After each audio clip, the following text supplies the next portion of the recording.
ер азаматта, оның жары да екеуі былайша айтқан кезде бір командада болу керек.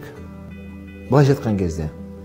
Мынау жары, жұбайы, кім не айтса да, бұл мына өзінің жаңағы арыстаны, батыры, күйеуі, Құдай қосқан, оған былайша айтқан кезде шаң жолатпау керек. Оны қорғаушысы болып жүру керек те.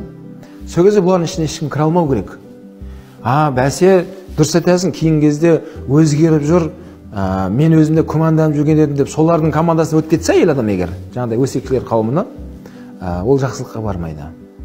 Жарайды, сондайға барғанның өзінде жігіт, ер азамат енді бұны туралау керек.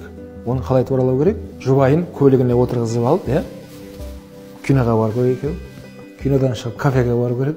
Жақсылап тамақтанып, шайын ішіп, тортпен әдемілеп, сөйтіп, отырып жай сөйлесу керек. Ешқандай эмоция қосылмай, ашу берілмей, жай сөйлесу керек.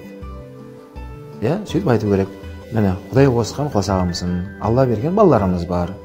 Мына отбасы біздің кіші мемлекетіміз. Соның басшысы мен, сен қоштаушысың. Солай емес па? Енді қалай ойлайсың?